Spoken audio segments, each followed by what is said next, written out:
গতকাল লন্ডনে পৌঁছে গিয়েছিলাম ট্রাফালগার স্কোয়ার আর ন্যাশনাল গ্যালারি দেখতে। আজ খুব ভোরে উঠে বেরিয়েছি কেমব্রিজ যাব বলে। আসলে রূপেন আর দেবাঙ্গনা থাকে কেমব্রিজে, ওদের সঙ্গে দেখা করব আর আগামীকাল একসঙ্গে যাব স্ট্র্যাটফোর্ড আপন অ্যাভনে। কেমব্রিজ যাওয়ার জন্য খুব সকালে উঠে আন্ডারগ্রাউন্ড ধরে চলে এসেছি কিংস ক্রস স্টেশনে। এদেশে মেট্রোকে বলা হয় আন্ডারগ্রাউন্ড। তারপর কিংস ক্রস থেকে ট্রেন ধরে কেমব্রিজ। কেমব্রিজ স্টেশনে আমাকে নিতে এসেছে রূপেন আর দেবাঙ্গনা। আমরা স্টেশনের কাছে একটা ক্যাফেতে এসেছি ব্রেকফাস্ট করতে। কেমব্রিজ একটা ইউনিভার্সিটি টাউন এবং কেমব্রিজ ইউনিভার্সিটি পৃথিবীর অন্যতম সেরা ইউনিভার্সিটিগুলোর মধ্যে একটি। আমরা ব্রেকফাস্ট সেরে বেরিয়েছি কেমব্রিজ শহরটা ঘুরে দেখতে।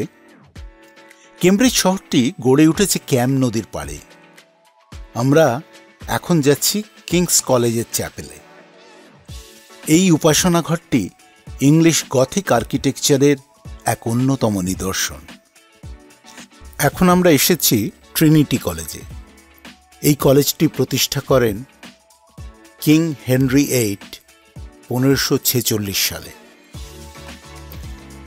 ট্রিনিটি কলেজেরও এটি নিজস্ব চ্যাপেল বা উপাসনা ঘর আছে। আর এই উপাসনা ঘরের এক অংশে রয়েছে এই কলেজের কালজয়ী প্রাক্তনীদের মেমোরিয়াল বা স্ট্যাচু। এর মধ্যে অ্যালফ্রেড লর্ড টেনিসনের স্ট্যাচুটি দেখলে আমাদের রবীন্দ্রনাথের কথা মনে পড়ে যায়। এবার ফেরার পথে আমরা এসে পৌঁছলাম কর্পাস ক্লকের সামনে। এই ঘড়িটির উদ্বোধন করেছিলেন স্টিফেন হকিন্স 2008 সালে। একে গ্রাসহপার ক্লকও বলা হয়। এই ঘড়িটি তৈরি করেছেন জন টেলর। এই ঘড়িটির কোনো কাঁটা নেই। 3টি সোনার জল করা বড় বড় ডায়ালের মাঝে দেখা যায় নীল এলইডির আলো, যা কিনা সময় নির্দেশ করে। অথচ এই ঘড়িটি সম্পূর্ণ মেকানিক্যাল। এই ঘড়িটির আরেকটি বিশেষত্ব, এটি সঠিক সময় দেখায় প্রতি 5 মিনিট অন্তর।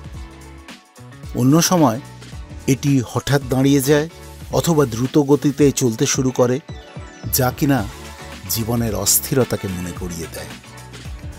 আর ঘড়িটির ওপরের পতঙ্গটি সমানে খেয়ে চলেছে সময়কে। তাই এই ঘড়িটির আরেক নাম ক্রোনোফেজ বা টাইম মিটার। এবার আমাদের চলার পথে পড়ল দ্য ইগল ক্যাফে। এখানেই ডিএনএ আবিষ্কারের কথা প্রথম ঘোষণা করা হয়। এরকমই আরেকটি আইকনিক জায়গা ক্যাভেন্ডিশ লাইব্রেরি। এখানেই জে থমসন আবিষ্কার করেছিলেন ইলেকট্রন। পদার্থবিদ্যায় প্রথম মৌলিক কণা। এখন বিকেল। রূপেন আর দেবাঙ্গনার বাড়িতে লাঞ্চ সেরে আমরা এসেছি গ্র্যানচেস্টারে। এর গল্প শুনে আমার কলকাতার কফি হাউসের কথা মনে হলো। কেন? আসুন শুনি দেবাঙ্গনার কাছে। নর্মালি লরিয়েটরা এসে এখানে চা খেতো। এই রুমটাতে পার্টিকুলারলি অনেক ডিসকাশন হয়েছে শুনেছি। যেমন ভার্জিনিয়া উইলস, তারপর উইটগেনস্টাইন, এরা সব এখানে সাতটা মারতো। সেই জন্য তারপর এই যে রাস্তাটা এখান দিয়ে একটুখানি এগিয়ে গেলে ক্যাম নদী। কিন্তু এখান থেকে মোটামুটি 1 ঘন্টা 1.5 ঘন্টার হাঁটা থাকলে কেমব্রিজ হচ্ছে। এই জায়গাটার নাম হচ্ছে গ্র্যানচেস্টার এবং এর উপর প্রচুর সুন্দর সুন্দর বেশ মিস্ট্রি গল্প তৈরি করা হয়েছে, মানে ফিকশন।